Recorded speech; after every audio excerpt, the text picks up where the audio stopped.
Since 1955, the College Board's Advanced Placement Program has been delivering excellence in education to millions of students worldwide through over 18,000 AP programs. And in each of those AP programs, we find the AP coordinator.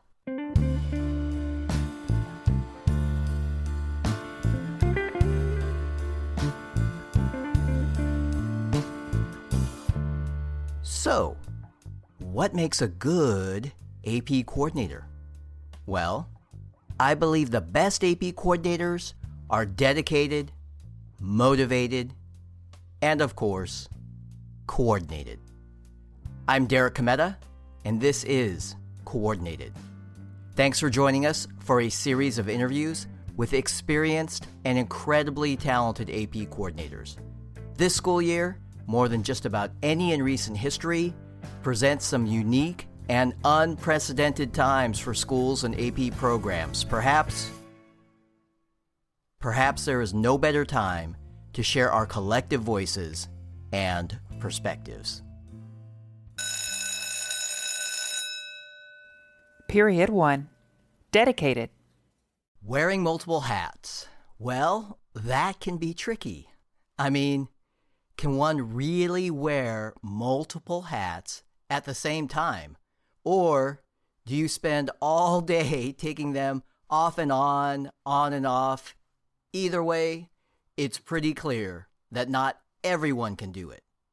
Multitasking, juggling several different timelines and projects simultaneously, staying focused on the big picture while managing the smallest little details, it's not for everyone.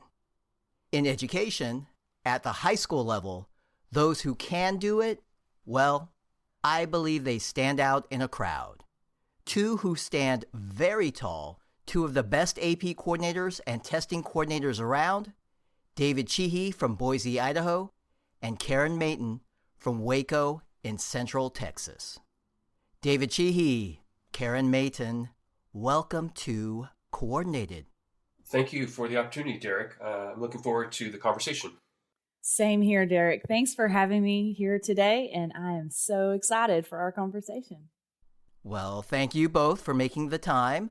I'm guessing that when you are in charge of all testing, time is precious. So I appreciate you putting on your coordinated hat for a few minutes. David, let's start with a little background. You are at Boise High School. Yeah, well, so I grew up and lived primarily in the Pacific Northwest. I graduated high school in a very small rural part of southeastern Washington State. And in fact, I had 25 in my senior class.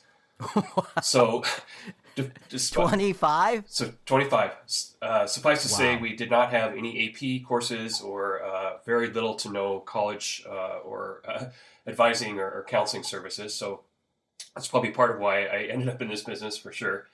After university, I moved to Boise and started my career as a math teacher at a Catholic high school and spent 12 years in that position. I really like Boise. It's very nice, kind of a growing city for sure, and particularly if you like outdoor recreation. This is my 31st or 32nd year living here, so pretty much home. Wow. And so you started as a math teacher, and now you are a counselor and, of course, the testing coordinator. Right. So I got my master's in school counseling. I also have my LPC, so I'm a licensed professional counselor.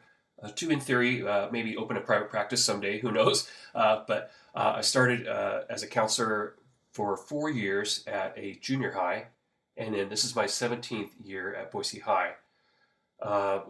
13 of those were as the academic, personal, social department chair, all the typical counseling duties of the large caseload. And the last 4, I've been in a more narrow role as the college and career counselor, but all 17 of those years at Boise being AP coordinator. David, we've known each other and been friends for like the better part of a decade now, and I guess I never realized that it's actually been 17 years for you as the AP coordinator. That's amazing. How did you become the AP coordinator at your school? Were you voluntold like I was? Can you actually remember back that far? Well, all I know is that for sure I replaced a counselor who was retiring, and at that point the AP coordinator position was a 3-year commitment rotation among the counseling staff, and rumor had it that that was one of the reasons that she was probably heading out the door because it was her time again. And I like to think that I inherited and was gifted this position, and I just jumped in full bore, and I really enjoyed the first spring for sure. And I was lucky I had other support mentor colleagues to help me through. And I think it was the following summer that I first went to an AP annual conference just to get more training, and eventually, kind of ironically, ended up presenting and sharing ideas for sure down the road. But somehow that 3-year commitment kind of went by the wayside, and I've really enjoyed this position for this many years. Wow, you liked the role of AP coordinator so much you couldn't let it go after the 3-year cycle. Yep. All right, well, thanks, David. Karen, I think it's time to learn a little more about Karen Mayton. Well, Derek, if you can't tell by my accent, I was born and raised in Texas. And yes, I do own cowboy boots and a cowboy hat. So that's one of my hats that I do wear. I actually grew up in a neighboring suburb about 8 minutes from here. I did leave town and go off to East Texas to college, but then I found myself coming back. Our family was here. And so that's been amazing. And I've been here ever since. But I would probably say my main hat that I wear is a baseball hat. Both of my boys are well-traveled for baseball. So we have traveled to other cities, far and wide states, and we've been out of the country for my oldest to play baseball. And Karen, correct me if I'm wrong, but I believe you wore a different hat when you started your career in education because you were also a math teacher. You are correct, Derek. Yes. So I actually used to practice teaching as a child. I had all my stuffed animals lined up. I was teaching them. So I guess I was destined to be in education from an early age. And so I went to school and had a math degree, started teaching. I've taught high school math for 8 years, anywhere from Algebra 1 all the way to AP Calculus. So I've been the AP teacher on the flip side of that and for those AP exams. Then one day I decided I should go back to school and get my administration degree. I wanted to be administrator, work with teachers instead. And so I find myself as an administrator at a middle school.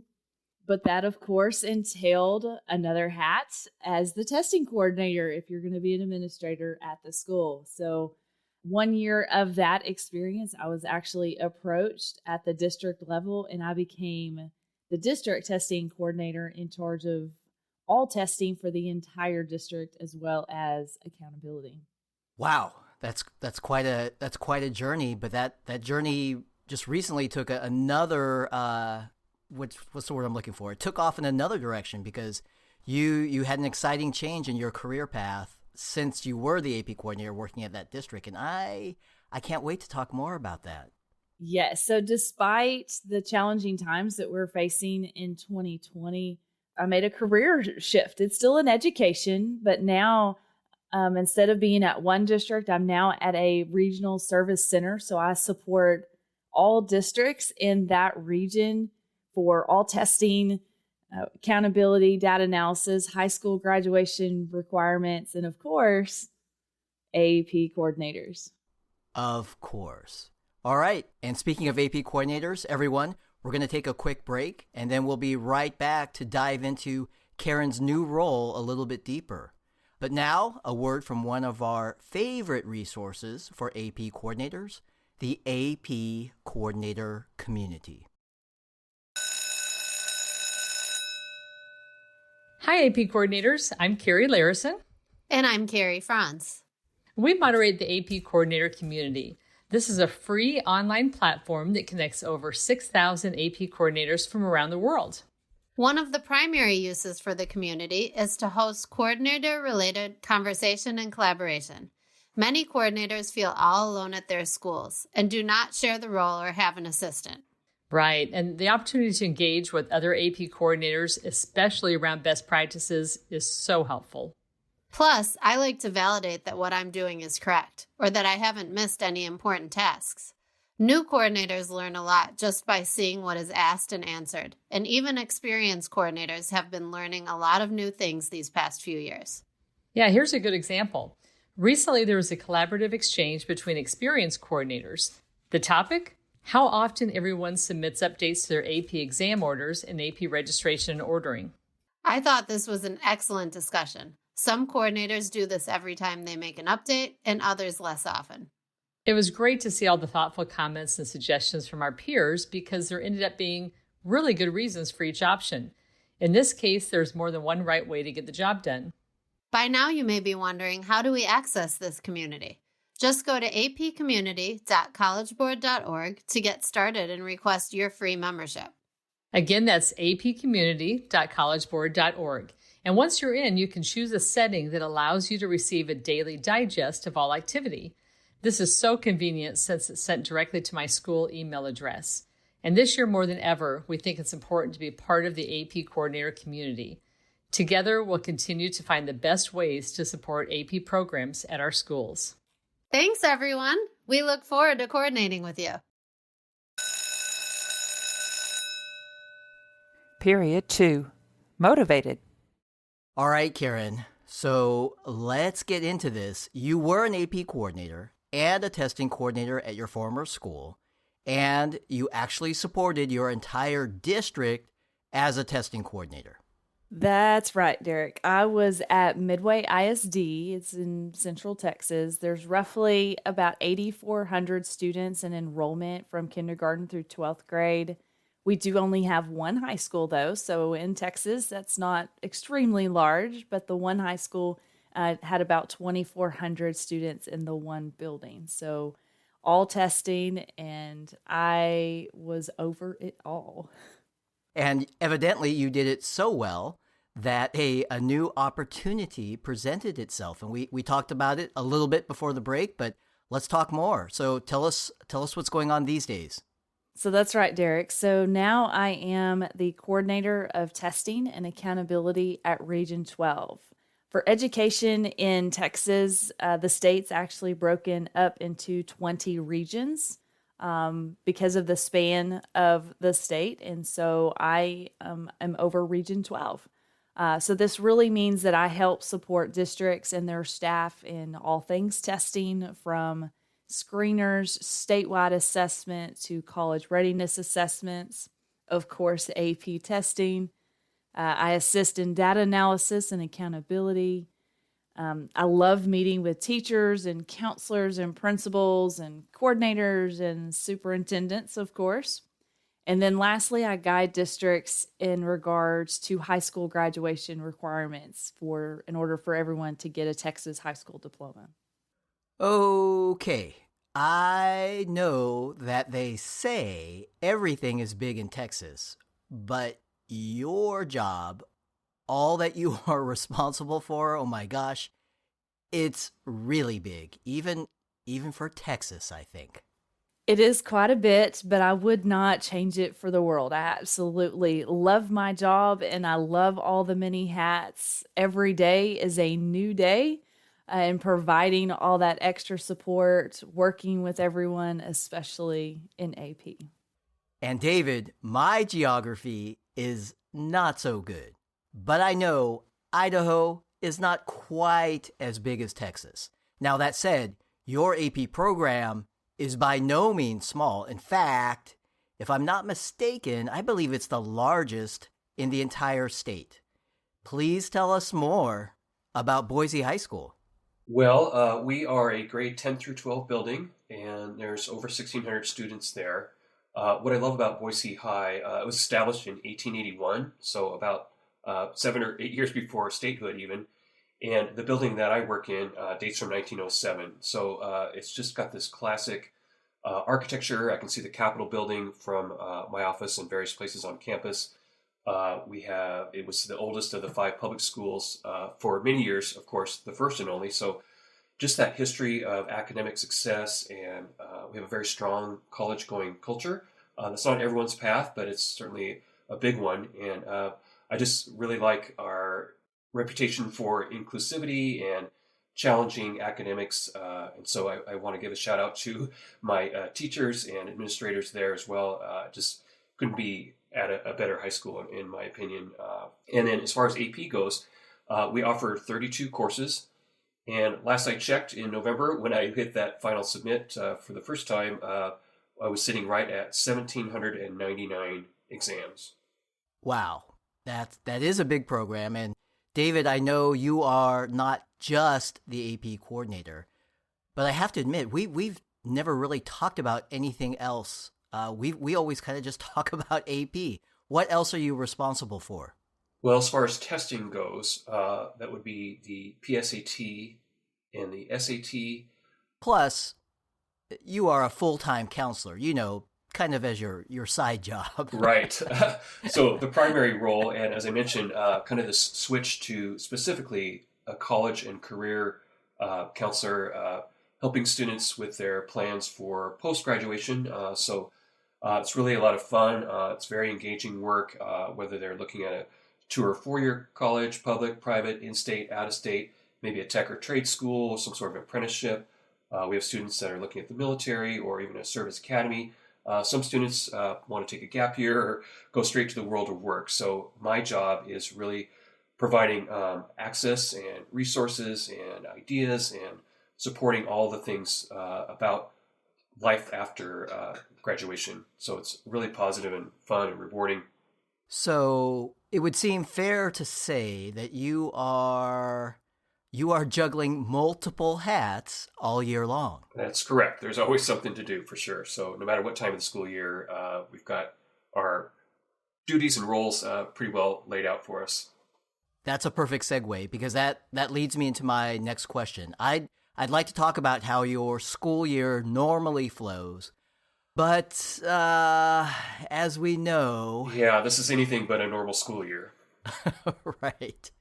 So what is going on at your school? How has coronavirus impacted your students, and how's it impacted you? I guess by that I mean, what adjustments have you made specific to your role as testing coordinator? Well, I will mention that we started the school year back in August, 100% virtual. We brought students back in for about 3 or 4 weeks on a hybrid model, and we are actually, after Thanksgiving break here, going back to virtual at least through January. So that has put some challenging things in the mix, and I really relied again on my AP teachers and a whole variety of emails and the newsletters to kind of communicate the information about AP joint codes and so forth. So a particular challenge has been there's 3 sets of different online options for students, including AP courses. So kind of wrangling all that and making sure they're signed up as well. Yeah, for sure. So just like David, like schools in my region really have a wide variety of instruction that they're providing their students. We've got some that are fully in person. Then we have some schools that are hybrids. So their kids are in person. Then they have some students that are remote learners. Then some campuses have actually had to go into full remote instruction because of campus closures. So really, we're trying to make sure and provide that support for all of those different scenarios. You know, those testing coordinators have been absolutely fabulous. The teachers have worked so hard. Administrators are doing what's best for students and connecting them with them in ways that we didn't really do before. I mean, we didn't have like Zoom meetings and Google Meets and, you know, the phone calls and the emails. I mean, like really connecting and trying to make them part of their school and make sure they're well informed. Like, what classes are you going to take? What exams for AP do you need to make sure that we get you registered for? So, I mean, they're doing great and trying to, you know, provide that support. Hey, here's an idea to get this information out to them. Has definitely been a challenge, but our teachers and our AP coordinators, our testing coordinators are doing a great job with that. Well, if we could take a moment, I'd like to take us back and fondly recall what a normal, I'm using air quotes here, what a normal school year looks like. Can you two please take me through a normal school year? I sort of want to know how all the testing and all this wearing of multiple hats, how does it all fit together? So let's start with the start of school, the fall. What does the fall look like for you? What's happening then? So, David, I'll go first on this one. So, thinking back to what a normal school year does look like, we do have to remember a little bit.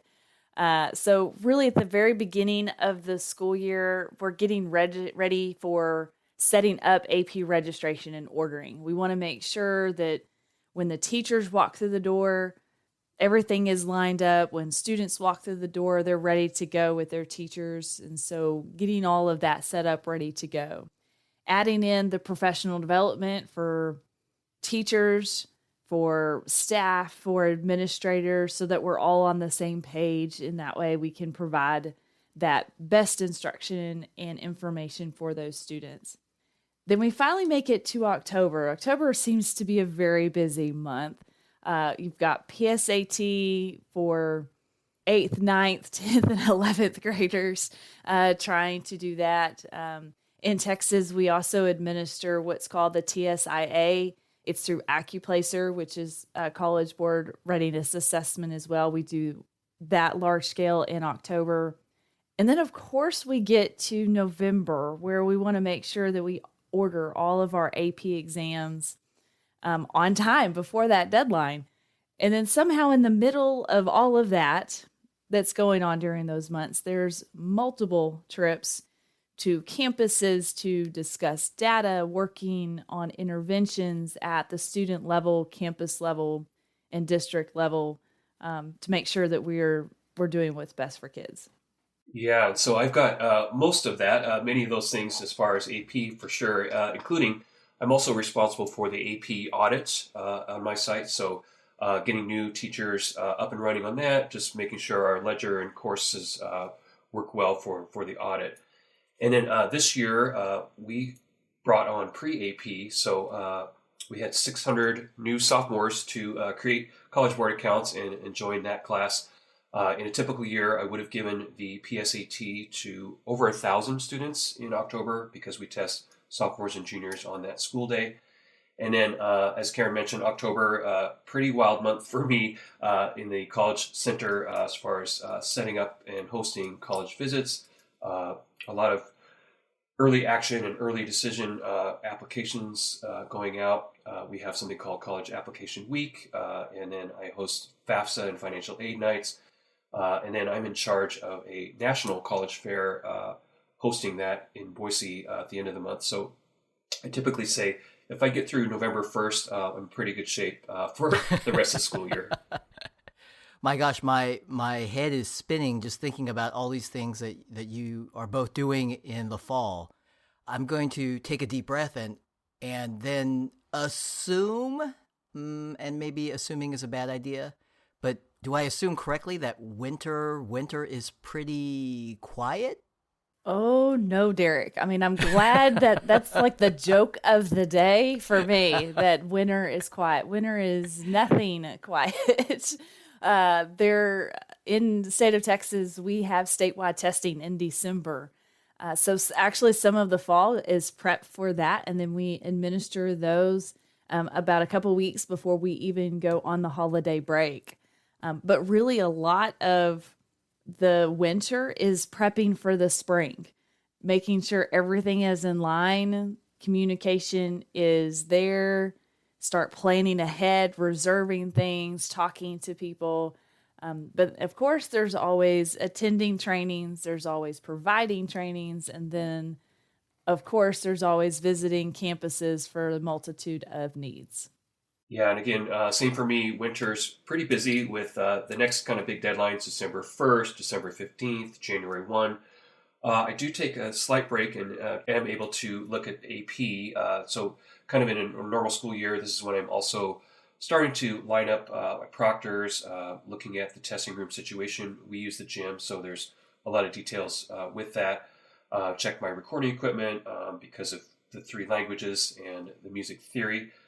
Speaking of testing sites, one year I had to rent out a hotel ballroom and kind of get that going and at least thought through. But this year we'll be doing the PSAT in January for 600 students because of the different scheduling. And then I also am gearing up, although it's pretty straightforward, to set up the second semester AP sections and join codes. That's a good reminder. I forgot about that. So students who are in second semester only AP courses, they might still need to enroll into their second semester class sections and potentially have an AP exam ordered for them. Right. So I'll probably have 6 to 8 sections that I set up, give the join codes out. For sure, I also set an earlier deadline, February for me, just to make sure that I meet the March criteria. And then, of course, there's also that ongoing maintenance and cleanup of the original order, adding, dropping, transferring students, and just making sure that the exam order is in pretty good shape by March. And we want to make sure that it is March 12th to be exact for that deadline. Thank you. Yes, thank you for the clarification, Karen. All right, so that's the winter. David, may I ask about your spring? Do I dare ask about your spring? Okay, well, yeah, for sure. Moving into kind of college acceptances, another SAT, this time for the juniors. Kind of scholarships and financial aid awards are coming out. I'm doing a lot of transcripts. And then kind of on the college going, my focus pivots towards the juniors, and we host a spring college fair. And then for AP, this is kind of when the fees kick in. I'm very lucky that in Idaho, students' AP exams are taken care of by the state, but that requires a whole nother set of spreadsheets and confirmation, kind of reconciling the fee structure and the payment part as far as what they signed up for in registration and ordering and what the state will be covering. So that's a big part of that. And then all the fun stuff that happens with seniors and graduation and so forth. Yeah, I agree with David. It is by far the busiest time of year. And I really think it is great that we get to order our AP exams like in the fall. So that's something that we don't have to do in the spring. I actually had students pay for their AP exams in the fall as well. So I did not have to do any of those pieces either. But in the state of Texas, we do test students during the spring for their statewide testing. We've got 2 different vendors, 3 different types of testing that really starts in February, and it does not end until the end of May. And we do testing almost every single week for something in that. So it's definitely busy, certainly has some challenges. With your organization has to be aligned and ready to go. So you really do have to plan ahead. I do believe I drank a lot more coffee during the spring semester than any other time of the year. That's great. Thanks for sharing all that, Karen. And in just a minute, we're going to talk more with David and Karen about planning ahead. So let's dig deeper, even deeper, and find out what these 2 experts have to say about staying organized and, well, coordinated. So stay right where you are. We'll be right back after this important note that is near and dear to both David and Karen, both former math teachers. So let's hear a pro tip about AP calculus. Hey, fellow AP coordinators. This is Kristen Cacase, AP coordinator at Santa Lucius Community High School in South Florida. At my school, and I'm sure at many others, it's really not uncommon to have a few special requests from students, especially those in AP Calculus. For my AP Calc students, though, these requests seem to always come in after I've already submitted my exam order. For example, I have a student named David who is currently in AP Calc BC. despite being a strong student in math, it's really not his favorite subject. After speaking with his teacher and getting support from his parents, David thinks he'd rather take the AP Calc AB exam and not BC. The only thing is, I've already ordered his BC exam, and we're past that final ordering deadline. Likewise, I have another example of a student named Karen. She loves math. Like, she is amazing in her AP Calc AB course and loves her teacher. So she's really not interested in changing courses. However, after consulting with her parents and her teacher, she believes she is ready to take on the challenge and the extra prep of studying to prepare for the Calculus BC exam. As her AP coordinator, I was thrilled and I admire her academic goals. The only thing was, I already submitted her exam order for a Calculus AB exam. While some may think these two situations are a challenge, there is actually great news. Along with AP Art and Design, AP Calculus is the only course for which we can switch an exam for a student after the November 13th deadline without incurring a late fee. That means I can fulfill these requests. I can switch a student's exam order from AB to BC or BC to AB with no late fee. This is so awesome. Let me say it again. No late order fee for AP Calculus if the original exam was ordered on time. Just make sure the update is made and submitted by the March 12th deadline. For step-by-step instructions, I highly encourage you to check out the AP Coordinator's Manual, Part 1, pages 88 and 89. Good luck, everyone, and remember to stay safe. Period 3. Coordinated. David and Karen, this is a question for both of you. As you move throughout the school year from one testing date to the next, is there a common theme in terms of your preparation for each test, each project? And I guess by that I mean, despite all the different exams, are there any lessons that you carry from one to the other? Oh, I will go first on this one, Derek. I really think carrying from one to the other, I cannot say it enough, is communication. Communication and communication with everybody. Also, do not ever be afraid to what I call beg, borrow, and steal. If someone has a great idea, a great presentation, and you want to steal it and make it your own so you're not starting from scratch, then by all means, certainly do that. So, because at the end of the day, we want what is best for our students.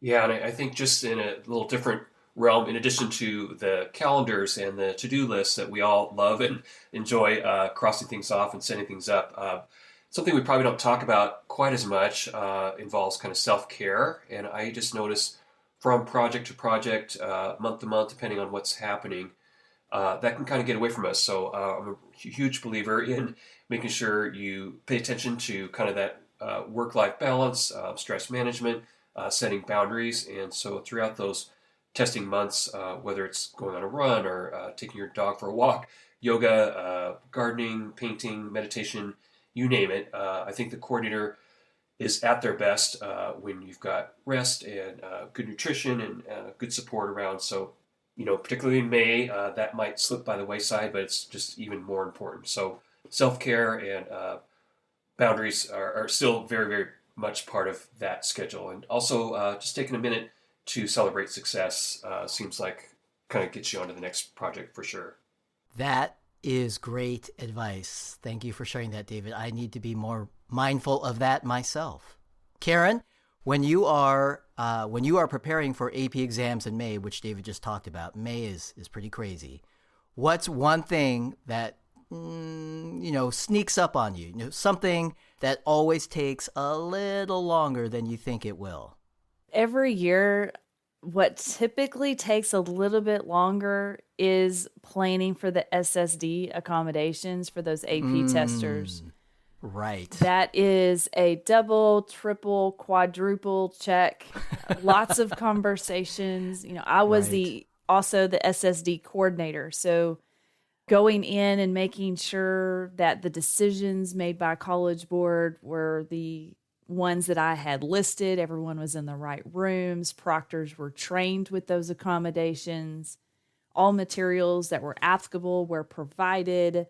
So all of that does take a little bit more time, but I really wanted to make sure those students had the right accommodations that they needed, and the test administrators and proctors were on point and were very comfortable with providing those accommodations. Yeah, I think I was going to say the exact same thing. So I'm also the SSD coordinator, and for sure that is a really important role and something to pay particular attention to, as Karen outlined very well. Just organizing the rooms and the proctors, printing those documents, the NARs out ahead of time, and making sure those are in good shape. I try to, it doesn't always work out, but even meet with students individually just to remind them where they will be testing because it's in a different location, and kind of what to expect on the timing and so forth. But yeah, that's a pretty big project. Okay, well, let's finish up with a funny story.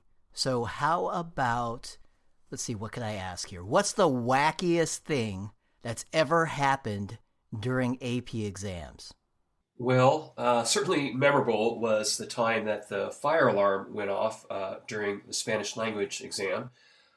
So yeah, that IR report was pretty intense. And I think of one more quick one when I had a sealed box of AP exams stuck. It's hard to explain how that happened, but I don't know for sure. It was stuck in a locked drawer in a cabinet. And boy, I had to really panic and think of a lot of different skills, kind of MacGyvered my way in there and to get those loose. That's taking exam security to a whole new level, David. Thank you. Karen, how about you? What's a wacky story that you can tell us about AP exams? Derek, I'm not quite sure it's a wacky story, but I was very strict in my communication with my students. When we used to test not at our district, we would bus students to another location for their testing. They were required to be there very early in the morning.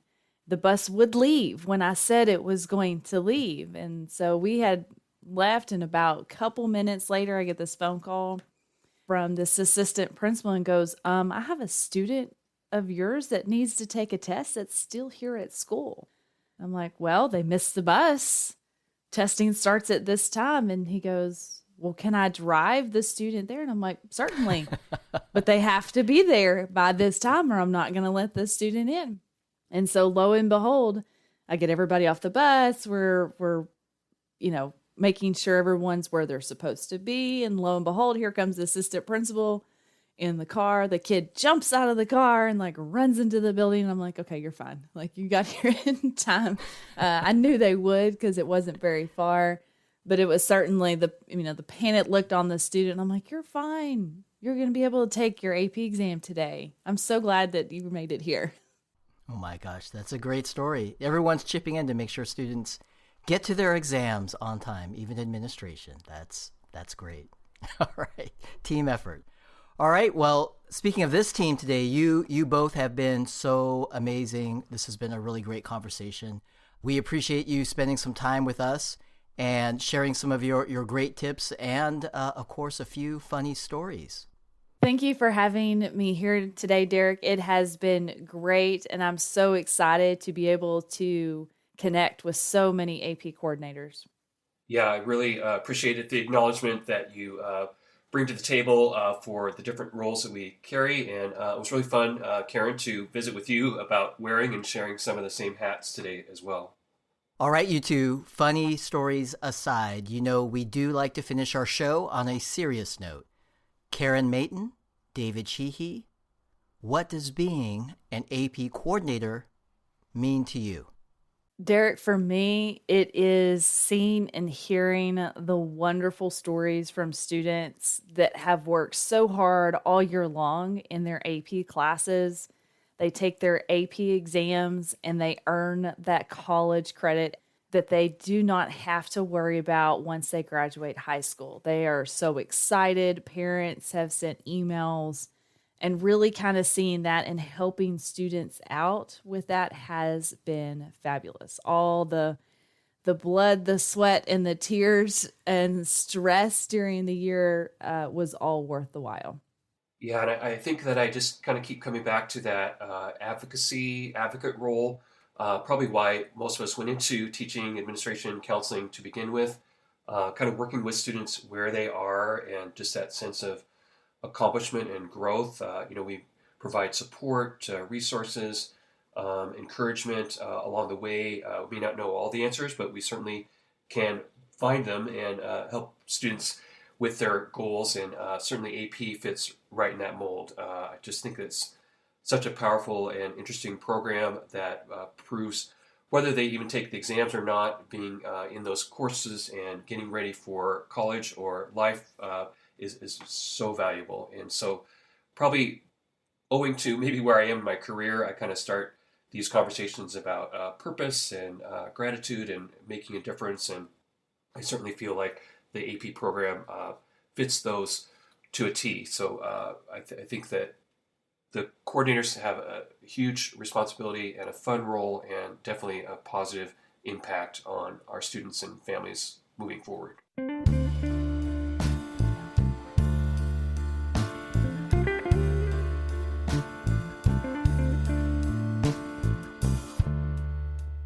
At Boise High School, on any testing day, David's imprint can be found in nearly every nook and cranny on campus. It's a big AP program, and the results speak for themselves.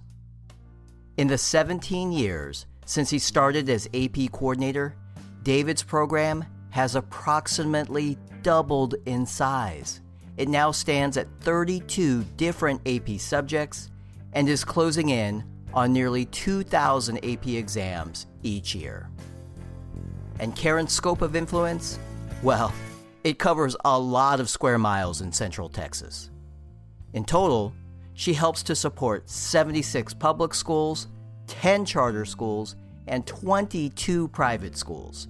Her experience at the school and district level has prepared her well for this latest opportunity.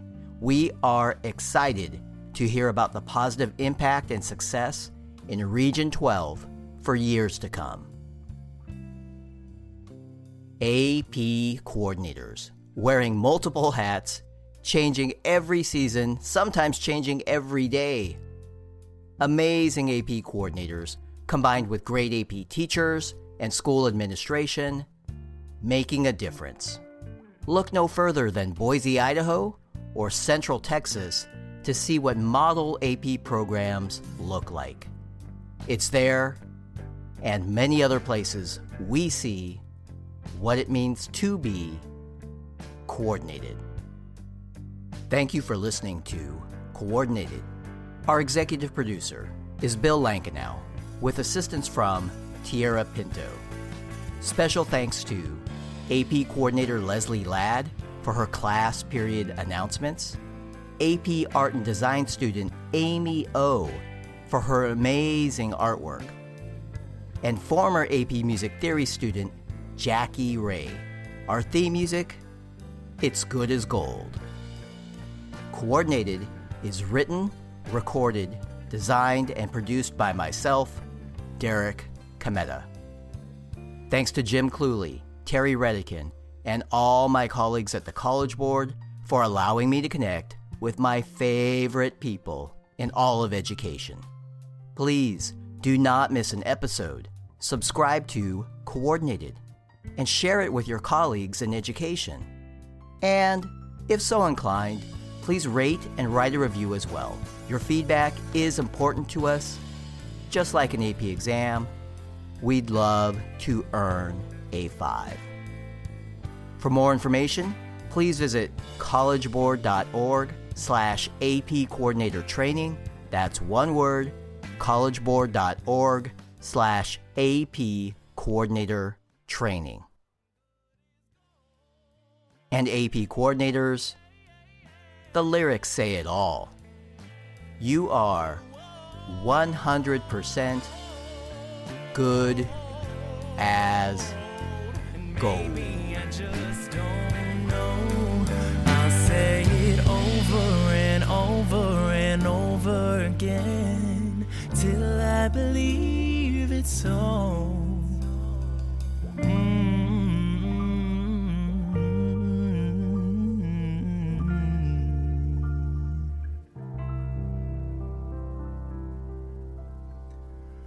I'm good as gold.